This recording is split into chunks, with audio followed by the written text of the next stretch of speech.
아까 이어서 이제 행정계획 파트의 마지막 주제 보죠. 행정계획과 권리구제. 권리구제인데, 자, 행정전송의 동그라미 1번. 이건 이제 상식적으로 생각하자. 첫째 줄. 모든 행정계획이 소송 대상이 될 수 있는 건 아니다. 강제로 국민한테 권리 의무에 법적 효과 미치는 처분성이 인정되는 계획만이 소송 대상이 될 수 있다. 일단 여기서 출발이지. 그거 하나. 그런데 동그라미 2번. 그러면 처분성이 인정되는 계획은 소송 대상이 되는데, 근데 법원이 아까 뭐였지? 행정기관이 짜놓은 계획의 내용이 법에 위법하다. 계획 내용 심사에서 위법이라고 판단하는 건 무지 어렵다.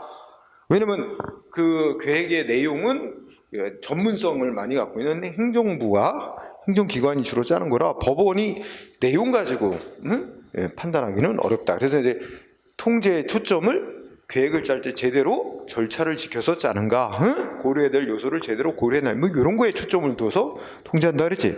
근데 어쨌든 소송 대상이 돼서 법원이 위법인가 아닌가 심사해서 내용이 위법이라고 판단하는 데는 무지 어려움이 있고, 설령 위법이라고 판단한다 해도 참 시간적으로 재판하는데 시간 오래 걸리잖아.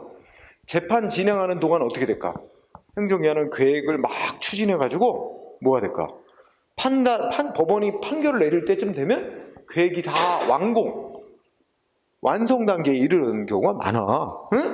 대표적인 예로 이명박 정부 때 무슨 뭐 낙동강 살리기 사업 계획 이렇게 막 사업 계획 짜서 이제 추진했단 말이야. 근데 그 계획이 뭐 절차를 안 지키고 뭐 이렇게 위법이다 소송이 들어갔어. 법원이 판결을 내릴 때쯤 됐는데 어떻게 됐을까? 보고 다 쌓고 계획대로 거의 95% 이상 완공이 돼 있어. 그러면 설령 법원이 이 계획이 위법이다 판단한다고 해서 이거 취소 판결 내릴 수 없어요. 위법이라고 취소 판결 내리면 어떻게 되지? 그 계획은 처음부터 위법이었으니까 없던 일로 하는 거야. 그러면 그 계획대로 막 보호 쌓아놓고 막 수조 원 들여서 돈 엄청 들어갖고 해놓은 거 어떻게 돼? 다 원상복구 해놔야 돼요. 그 돈이 또 얼마나 많이 들어가겠어, 그지?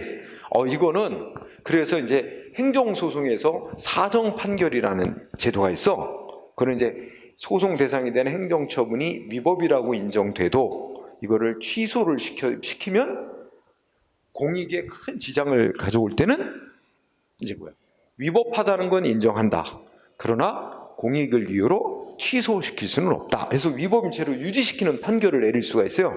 그런 제도를 사정판결이라고 하는 제도가 특이한 판결이 있어. 행정소송에서는. 그런 판결을 내리면 결국 소송한 사람은 원래 소송한 목적은 이건 위법한 계획이었으니까 없던 일로 취소를 받는 게 목적이었는데 없어지게 하는 게, 근데 그 목적 달성하기 어려워. 이미 이제 취소시키기에는 너무 늦었다. 해가지고 사정 판결 내려요. 그러면 상대방 소송한 사람 좀 억울할 거 아니야.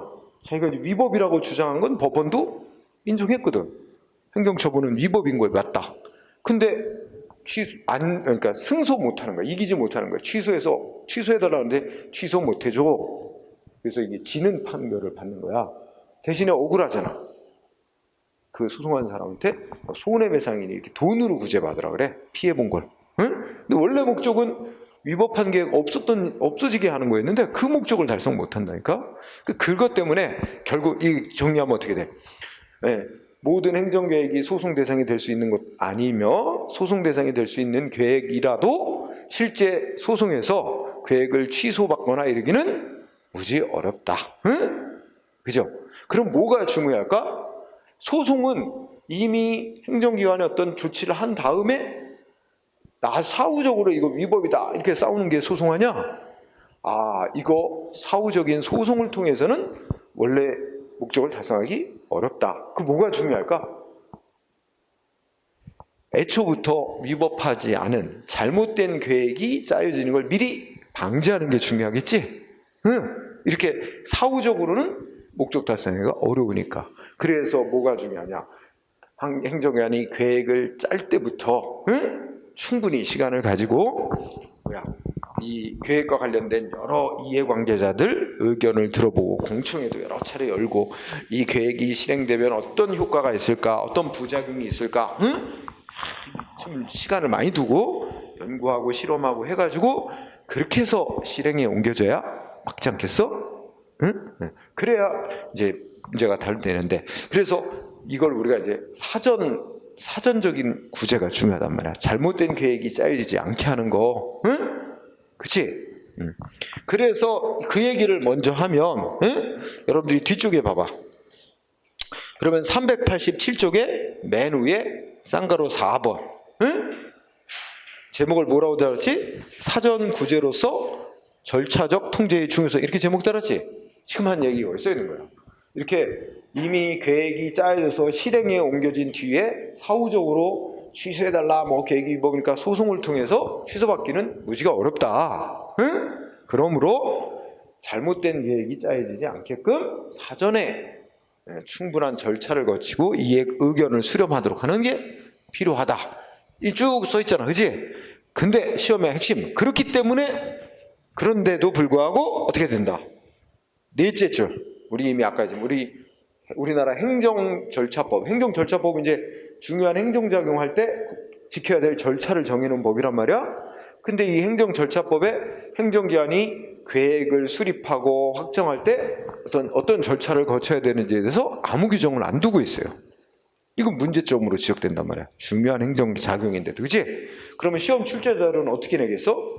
자, 이렇게 행정계획은 이렇게 사후적인 통제, 구제가 어렵기 때문에 사전적인 구제, 이게 필요하다. 응? 그래서 우리나라 행정절차법에도 계획을 수립 확정하는 절차에 대해서 규정을 두고 있다. 이렇게 낸다니까? 그래서, 그게 아니라, 그럼에도 우리나라 행정절차법이 안 두고 있는 게 문제다. 응? 이렇게 정리.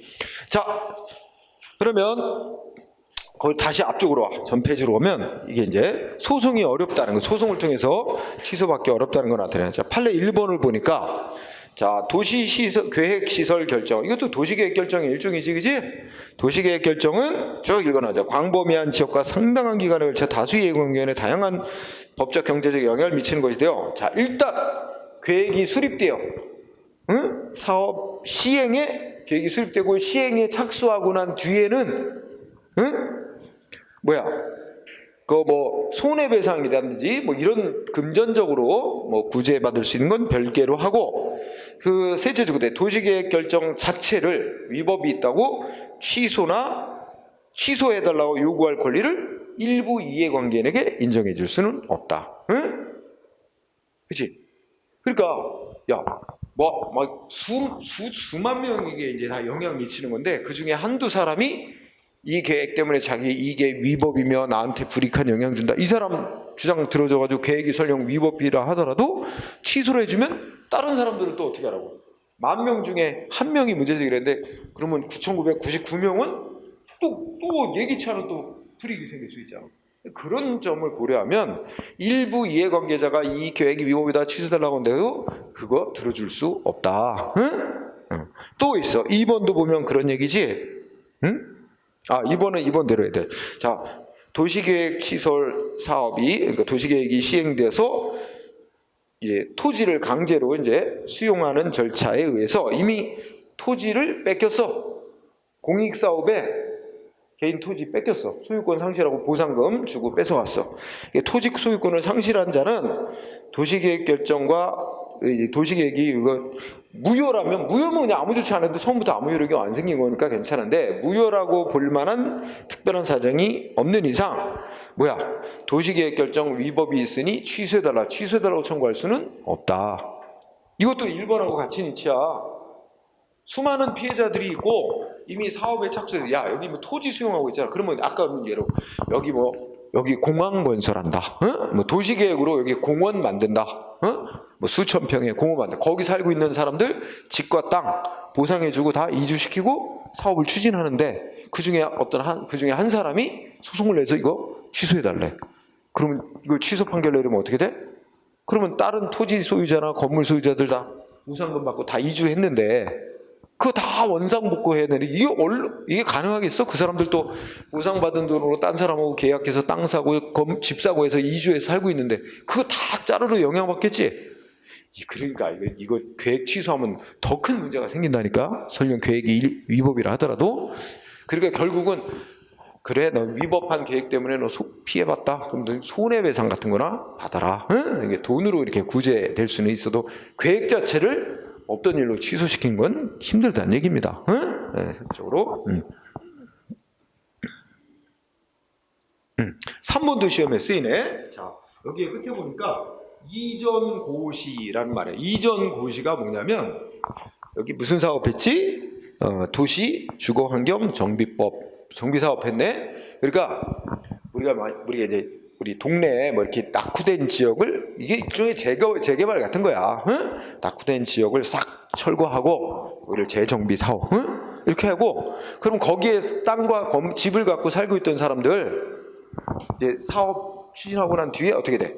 그 땅에 원래 있던 땅의 소유권은 이제 개발 끝나고 난 뒤에 어느 땅으로 소유권이 이렇게 이전됐다. 응? 개발 이전의 땅 소유권을 개발하고 난 이후에 그 땅으로 소유권을 이전시키는 거야. 그게 이전고시라고 하는 거야. 이렇게 이전됐다고 이제 발표하는 거지, 그지? 그러면 이미 이 도시 전기 환경 정비 사건에서 수만 명이 다 이제 뭐 어떤 예전에 갖고 있던 권리는 어디에 있는 뭐로 권리가 이전됐다 이렇게 이제 다 발표가 되는데 그 중에 어떤 사람이 자기한테는 뭐 불이익하게 됐고 주장하면서 소송해서 이거 취소하면 어떻게 돼? 다른 수많은 이해관계자들은 어떻게 되라고, 그죠? 똑같은 짓이야. 그래서 일단 도시 및 주거 정비 환경 정비 사업이 시행돼서 그 권리가 다른 땅이나 건물로 이전됐음이 고시가 됐고 이전 고시가 효력을 발생하고 난 이후에는 일부 조합원 등이 그 관리처분 계획을 취소해달라 이런 거 주장할 수는 없다는 거야. 응? 똑같은 이슈들이야 다 지금 이거. 1, 2, 3번 어떻게 생각하면 돼? 일부 이해관계인이 계획 이거 취소받는다면 없던 일이 되고 그 계획 시행돼서 수많은 다른 이해관계자들 생각 안 할 수가 없는 거다, 그지? 그래서 그런 거고. 그 다음에 이제 헌법소원이라는 제목이 달려있지? 헌법소원이라는 주제가 뭐야? 헌법소원이라는 건 어디다 신청하는 거야? 우리나라 헌법재판소에다가 신청. 그러니까 헌법재판소는 헌법과 관련되는 다툼을 신청받아서 이제 판정하는 곳이야. 그러니까 국가의 공권력 행사 조치로 헌법이 보장하는 기본권, 기본적 권리를 침해받은 자는 헌법재판소에 기본권 침해에 대해서 구제해달라고 신청할 수 있는데 그게 헌법소원이라는 제도예요. 그래서 결론 간단하게 행정계획 때문에 헌법이 보장하는 기본권을 직접 침해받은 자는 헌법소원을 청구할 수 있다. 헌법재판소에 뭐 별 논란이 안 돼. 그냥 그 정도 하고 대신에 판례가 중요해. 판례 1번 아주 중요해. 좀 줄여서 공부하면 비구속적 행정계획안일지라도, 그지? 그러면 그 말 뜻 풀어볼 수 있어? 비구속적 행정계획안. 그럼 봐, 비구속적이지. 그럼 여기서 이제 포인트는 국민한테 직접 강제적으로 불이익한 효과 미치는 계획이 아니야. 비구속적이야. 거기다가 계획안이야. 아니니까 아직 확정나지도 않은 거야. 안을 짜놓은 데 불과해. 그런데 원칙으로 따지면 이거는 국민한테 구속하는 힘도 없고 아직 확정난 것도 아니고 안에 불과하고 그래서 이런 거는 원래 소송 대상이나 헌법소원 청구 대상이 안 되는 거야, 원칙은. 그런데 예외적으로 인정될 수 있대. 그 조건이 뭐냐면 첫째 줄에 뭐라 했어? 국민의 기본권에 직접 영향을 미치는 내용을 담고 있어요. 지금은 안 단계지만 그 내용이 국민의 기본권에 직접 영향을 끼치는 내용을 담고 있고 그 다음에 또 뭐야? 앞으로 이 계획 안에 해당하는 내용이 법이 만들어질 거야. 법으로 만들어져서 이걸 뒷받침해가지고 그 안대로 그대로 실시될 게 틀림이 없어. 이렇다면 이런 경우라면 이 설령 비구속적 행정계획 아닐지라도 결국은 그대로 실시될 것이 법이 뒷받침해서 그대로 실시될 것이 틀림없다면 이거는 국가의 공권력 행사로서 국민의 기본권에 직접 침해를 가하고 있다고 볼 수 있다. 이런 경우에는 그래서 이런 조건이라면 어떻게 된대? 국가의 공권력 행사로서 예외적으로 헌법 소원이로 될 수 있다. 여기서 끝이면 돼. 이게 핵심 세 줄.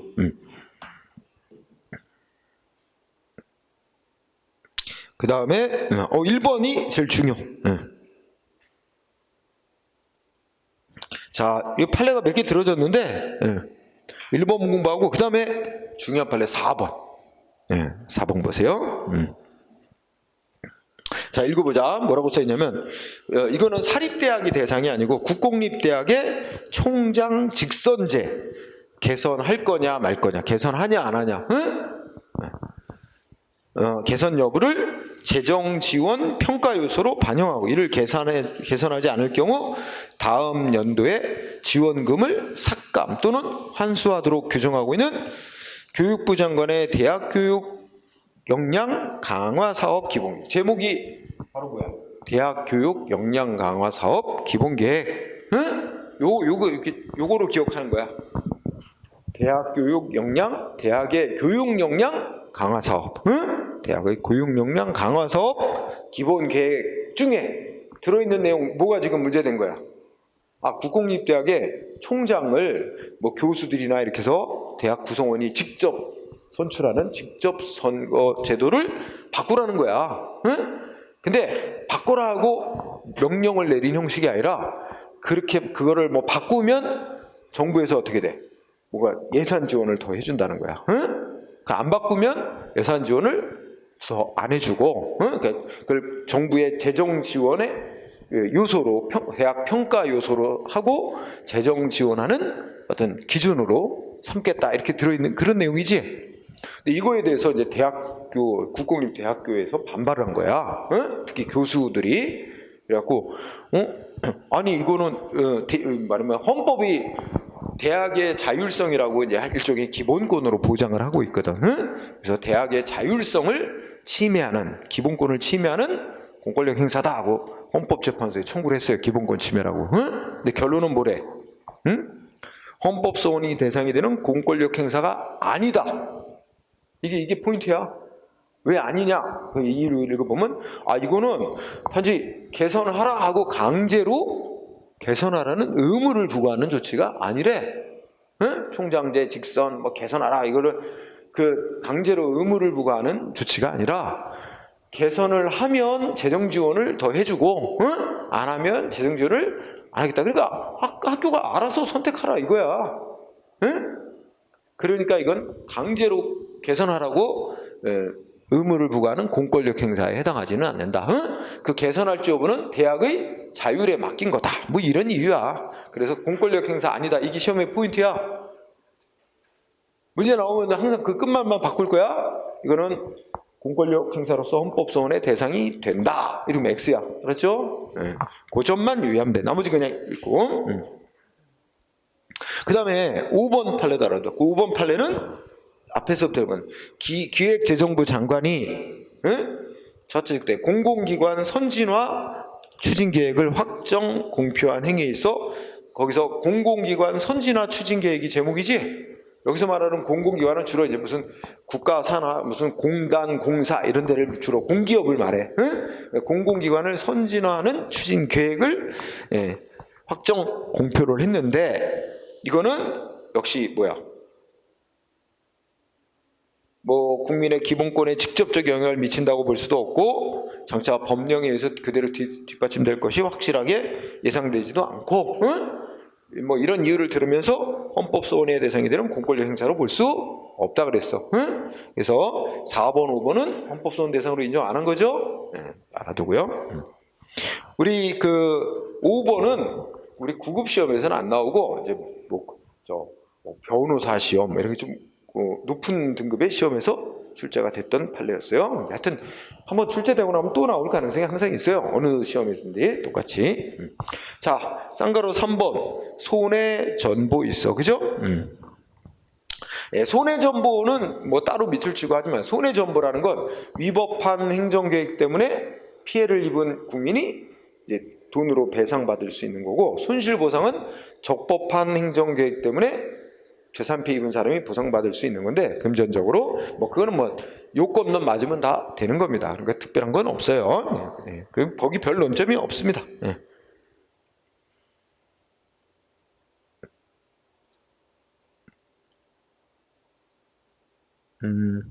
여기는 그냥 넘어가도 될 거야. 그 다음에 이제 387쪽에 가. 그러면 아까 이제 사정구제로서 절차적 통제가 중요하다 그러는데 우리 현행 행정절차법에는 없다 그랬지. 그 다음에 계획보장 청구권 얘기를 봅니다. 자, 두 개의 논점이 있어. 계획보장 청구권이라고 말하는데 이게 좀 파악하면 좀 넓은 의미야. 계획보장이라는 말이 핵심은 이거야. 행정기관이 계획을 짜서 발표. 응? 그런데 뭐 하려고 그래, 행정위원이? 근데 국민이 그 계획대로 될 거라고 믿고 행동으로 옮겼어. 그치? 믿고 행동했는데 나중에 행정기관이 어떻게 돼? 원래 계획을 폐지하거나 변경한대. 그 계획 폐지 변경하면 이거 뭐야? 나 큰 피해를 입는데? 그죠? 우리가 상식적으로 교육부 장관이 무슨 계획을 해가지고 무슨 뭐 대학 입시 무슨 뭐 기본 계획 뭐 이런 거 입시와 관련된 계획을 국민한테 발표했다, 그지?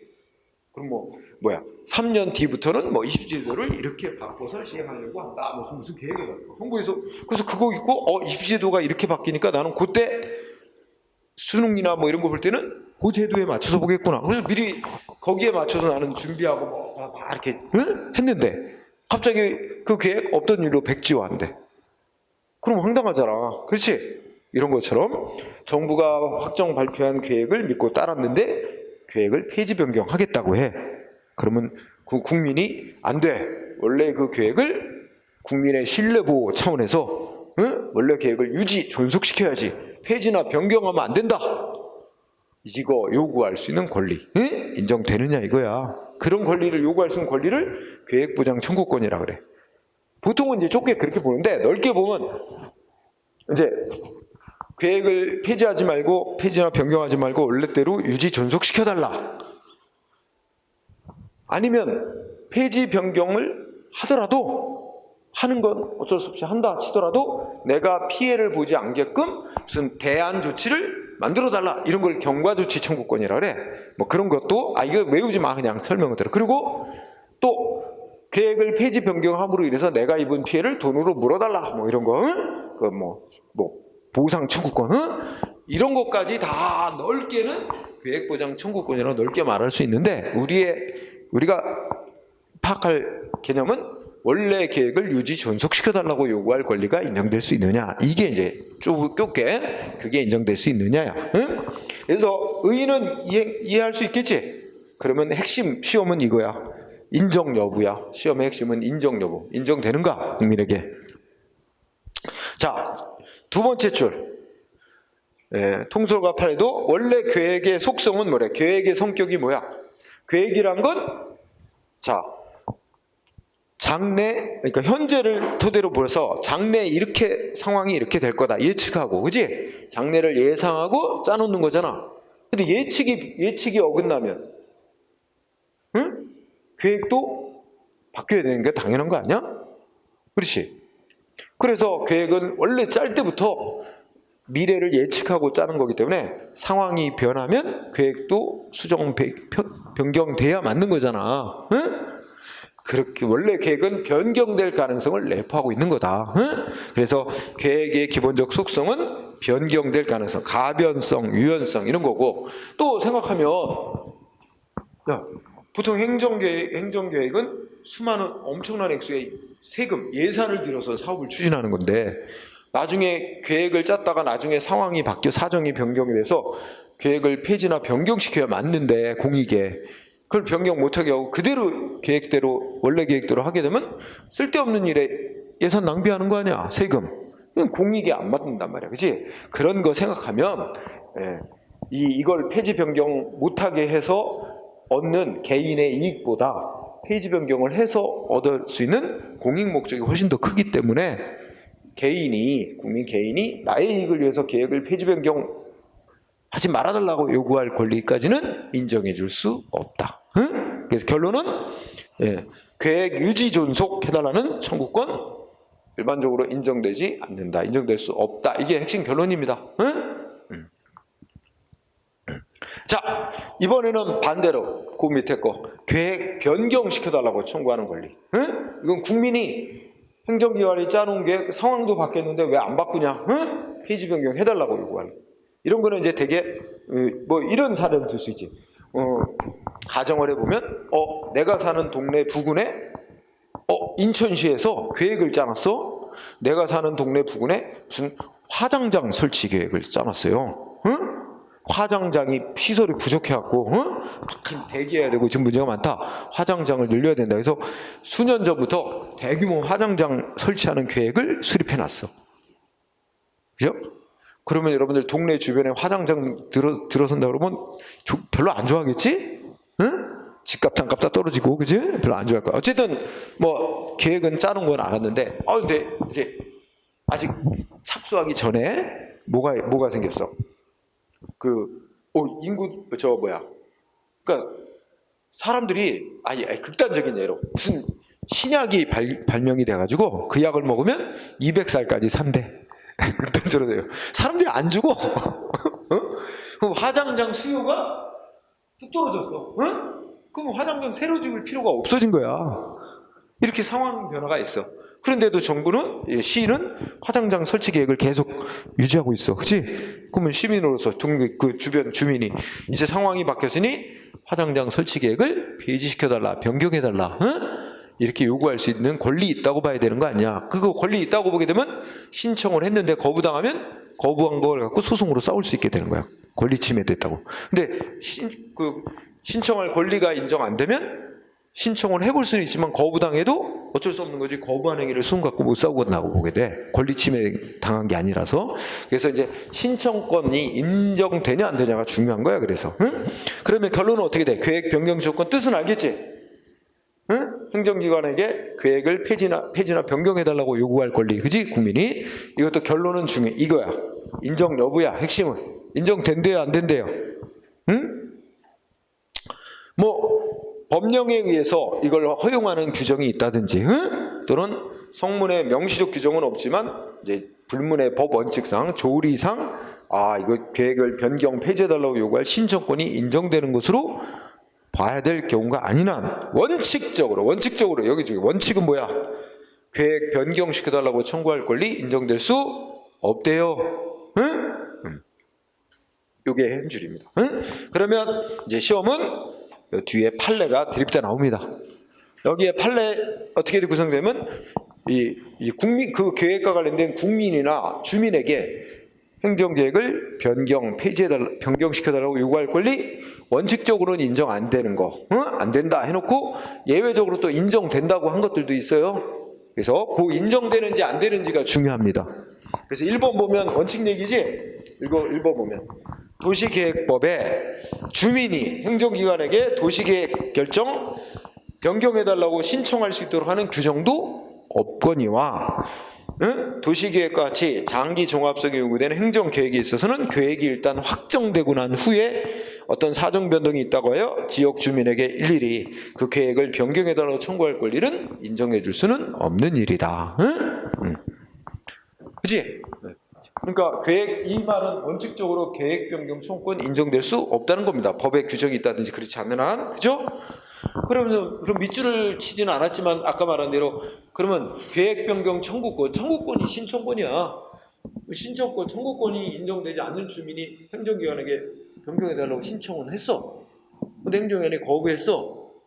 거부했어도 그 거부한 행위는 권리를 침해한 행위가 아니니까 소송 대상이 되는 게 아니다. 이게 마무리잖아. 응? 자, 또 마찬가지로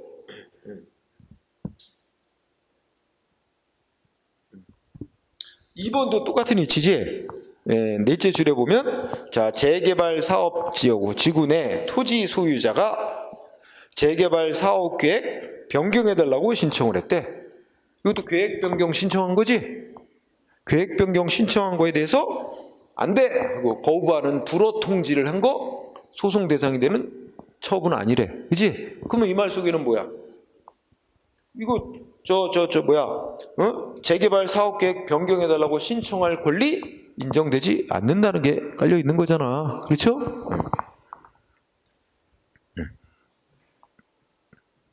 그런데 그러니까 1, 2번이 공통점이지? 응? 공통점이야. 근데 또 3번은 반대야. 3번은 자, 도시계획법에, 그러니까 읽어보면 법에 첫째 줄 도시계획 위반 제한과 관련하여 관련 주민에게 위반하는 행정 권한자에게 일정한 사항에 대해서 도시계획 도서와 계획 설명서를 첨부해야 도시계획의 위반을 제한할 수 있고, 이 제한을 받은 위반 권한자 행정기관은 처리 결과를 제한적에 통보하도록 규정하고 있는 점. 응? 그러니까 생각을 해보면 이미 법에 주민이 도시계획에 이런 내용을 포함해서 좀 짜주세요. 위반이라는 단어가 나오지. 위반. 응? 계획을 위반한다 그러냐. 위반이 뭐야? 안을 짜는 거지. 그러니까 주민이 이 계획 속에 이런 거를 좀 넣어서 안을 짜주세요 하고 위반 제한할 수 있도록 법이 주민에게 권리를 부여하고 있대요. 이미 법이 주고 있고, 응?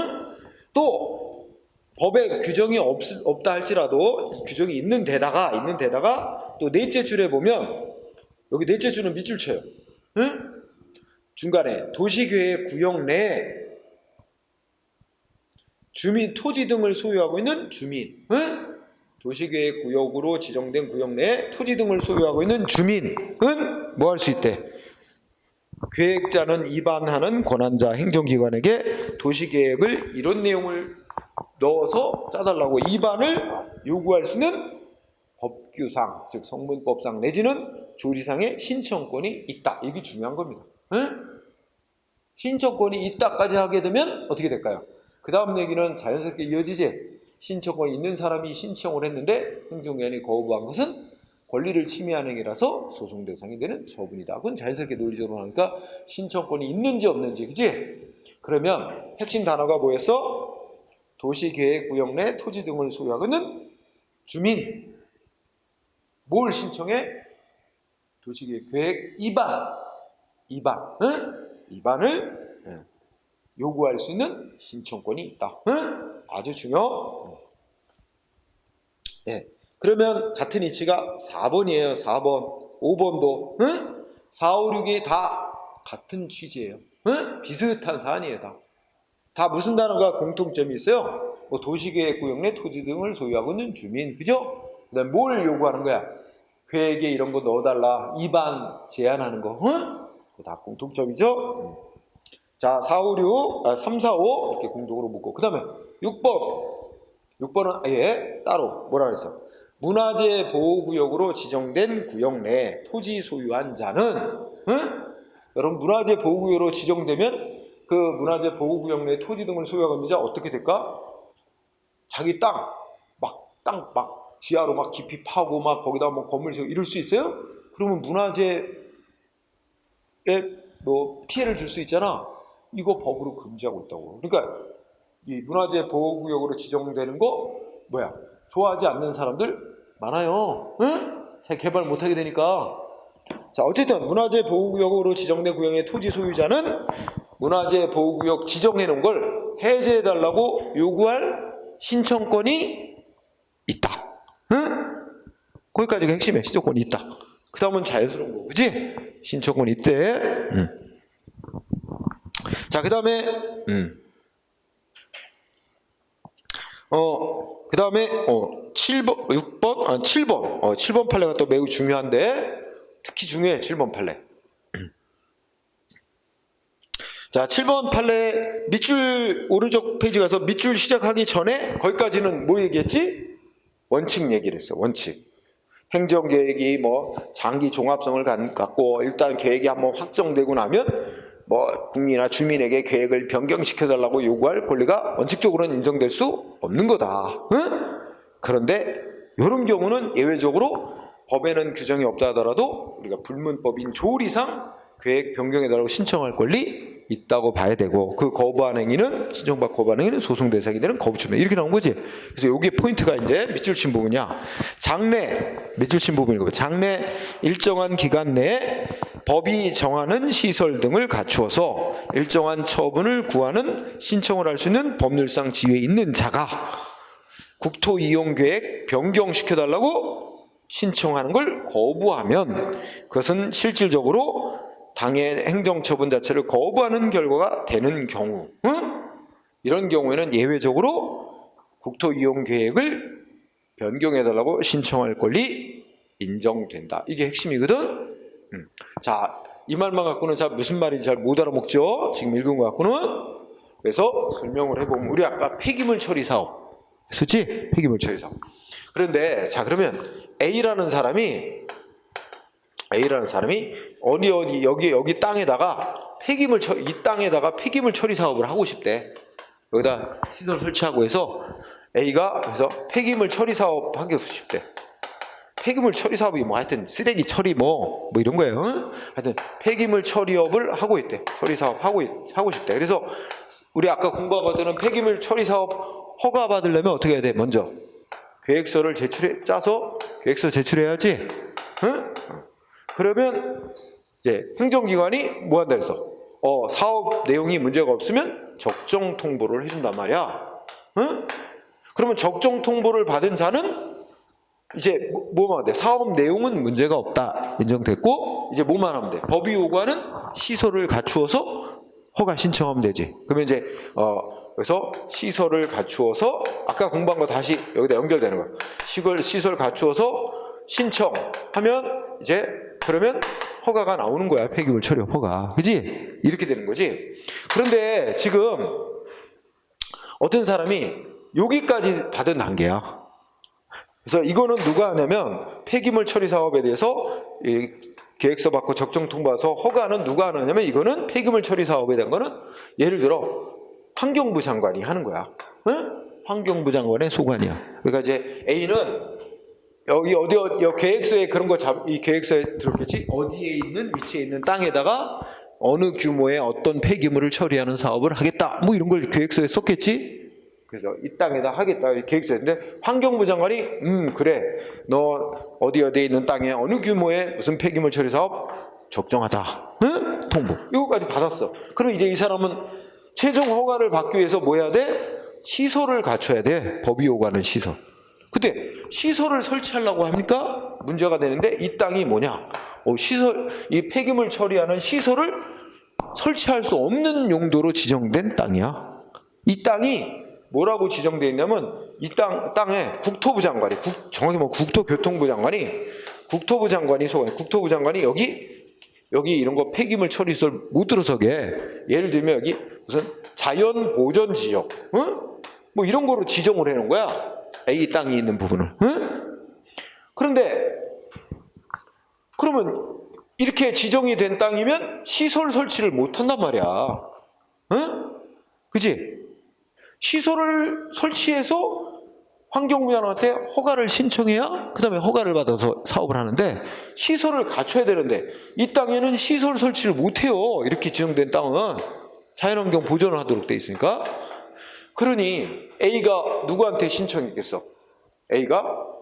그래서 국토부 장관한테 야, 나 이거 환경부 장관으로부터 이 땅에다가 폐기물 처리 사업 하는 거 적정하다고 통보를 받았다. 그러니 뭐야?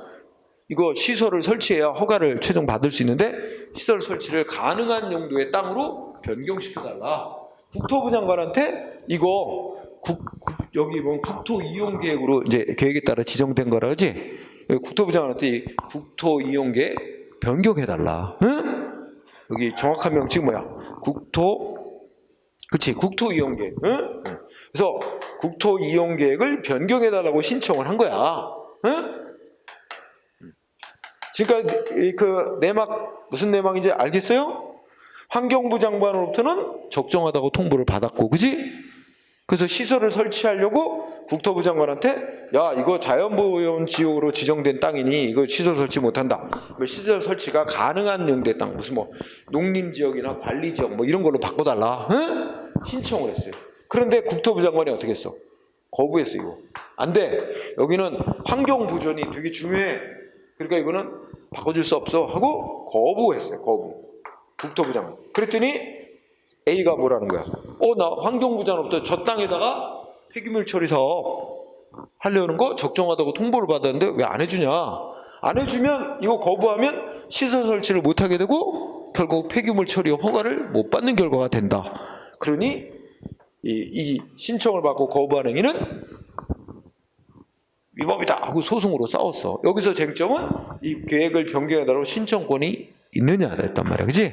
자, 그러면 이걸 맞춰서 읽어보자. 무슨 뜻인지 알았다면, 장래 일정한 기간 내에 법이 정하는 시설을 갖춰서 일정한 행정처분, 여기서 일정한 이 행정처분이 뭘 말하는 거야? 폐기물 처리업 허가. 응? 환경부 장관으로부터 이제 폐기물 처리업 허가를 받을 수 있는 구하는 신청을 할 수 있는 법률상 지위에 있는 자. 그러니까 이 사람은 폐기물 처리 사업 계획서에서 환경부자로 적정 통보를 받은 자이기 때문에 시설만 갖추어서 신청하면 환경부 장관으로부터 폐기물 처리업 허가를 받을 수 있는 그런 입장에 있는 자야. 근데 이 자는 어떻게 돼? 이 자가 국토부 장관한테 시설을 설치할 수 있도록 계획을 토지 이용계획 이걸 바꿔달라. 국토이용계획 변경을 신청했는데 이걸 거부하면 결국 이 사람은 시설을 갖추지 못하게 되고 결국 폐기물 처리업 허가를 받을 수 없게 되는 상황에 놓이게 됩니다. 이런 경우에는 뭐라고 봐야 맞다? 이 사람에게 국토이용계획을 변경해달라고 신청할 권리가 있다고 봐야 된다. 시험에서는 이게 핵심입니다. 그러면 일단 뭐는 인정된 거야? 법원의 판결에 의해서. 이런 신청권이 있고 신청권을 받고 거부한 행위는, 국토부 장관이 거부한 행위는 일단 소송 대상이 되는 처분이다. 그래서 소송을 받아줬어요. 그리고 이제 심사했겠지. 거부한 것이 실제로 위법인가 아닌가. 근데 결론은 위법은 아니다. 그래가지고 졌어요. 이 소송한 사람이.